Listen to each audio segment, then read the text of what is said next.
it is often going to be the case that you have several different operations that you need to do multiple times. And that's where we get loops. Loops are the way that we repeat something over and over and over again. So here, let's say that I had an array called students, and all I've done there on line 1 is just leave out what values that I might have put in it. And by the way, if you haven't seen that syntax with the little slash star and star slash thing, that's just a comment. That's why it's grayed out. That's just a little inline comment. And all I'm signaling to you is there's a bunch of values there that I didn't have space on the slides to type in. But they could have been numbers, strings, who knows. Okay, so that's an array that has some set of values in it. And what we want to do is say hi to them. So let's say that all of the values in this array might have been the strings that were all of your student names, like Matt and Sarah and all the rest of them. They all would have been listed in there individually. Okay? So if we were to say for, which is what we're doing on line 3, we're basically indicating, hey, I'm going to repeat something a bunch of times. And there's 2 different ways of doing a repetition with the for loop that we're seeing here. One on line 3, one on line 7. So we'll take each one of them and split and focus on them. The line 3 block of code, line 3, 4, and 5, that is saying I want to do something where I'm going to count how many times I do it. So we do let I. Let is just another way of creating a variable similar to var, but it makes it in a smaller block of our code, in this case only inside of that curly brace paragraph, if you will. But it's the same kinds of concept as making an I, and we're initially going to start it at 0, and then notice on the very far right-hand side we've got an I++. That I++ says, remember, that we want to update it by 1. We want to increment it by 1 each time. And how do we know when to stop the loop? Because we don't want to let the loop run forever. How do we know when to stop the loop? It's the stuff in the middle. You notice that there's a clause, and these are separated by, see the semicolons. They're separated by semicolons. The thing in the middle is what we call a test clause. And it's identical in its behavior to what we put in an if statement. So it's yet another way of making a decision. Here the decision is, should I keep the loop going or should I stop it? And we're going to reevaluate, we're going to relook at that expression every single time we do a loop. So we're going to just keep repeating and repeating. It's kind of like if your kid was jumping jump rope and they're just going to keep jumping and jumping and jumping, and at some point they're going to get tired or they're whatever. I mean, I can do like 4 or 5 jump rope cycles before I get tired. But they're going to keep going and keep going until they get tired, and then they're going to stop. And it's the same thing here. We're going to loop and loop and loop until we have decided that it's time to stop. How do we decide here? Well, it's if our little counter that started at 0, if it has gone through all of the students. We've looked at students.length.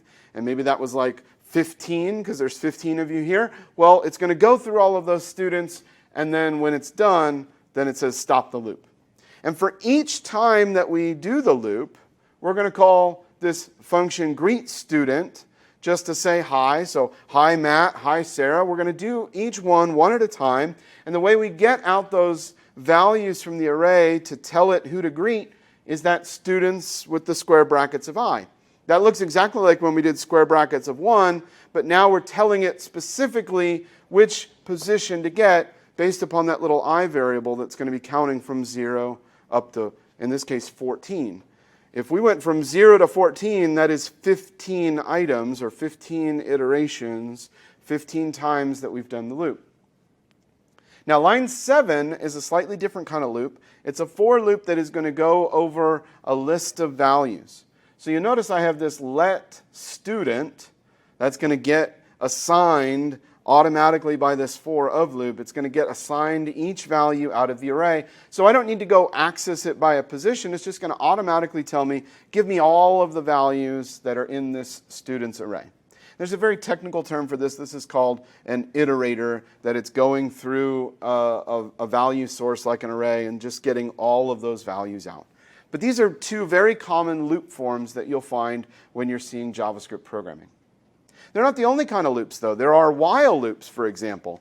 A while loop is similar to the for loop, except you'll notice that we don't set anything up like an initial value, and we don't increment anything. We just have a single clause there, a single expression, students.length greater than 0, And it's just evaluating either to true or false. And the while loop says keep going while it evaluates to true. So if there were like 1,000 of you in this room, this would be a really crowded room, but if there were 1,000 of you in this room, we just keep going 1,000 times, from 0 up to 999. Well, actually, we're not counting anymore since there's not a for loop. What you'll notice here is that we're checking to make sure that students.length still has items in it. That's why we're saying greater than 0. So what's happening here is actually kind of sneaky. On line 4, we are actually removing students from the list of students array. We're pulling them out of this list. That's what the .pop is doing. And that's a method that we can do on arrays that just takes a value out and then it's no longer in the array anymore. So we're saying give me one value out of the array and then greet that student. So hi Matt, and then give me another value out of the array. Hi Susan, hi Sarah. We just grab each one of these values out of the array. And by removing the element from the array, we've made it smaller and smaller and smaller. At some point, it's not going to have any more students, and its length is going to be 0. And then students.length greater than 0, that's going to give us false. And that's when the while loop says, okay, it's time to stop. So that's a general, very brief overview of how you loop things, how you repeat things like process through a list of students.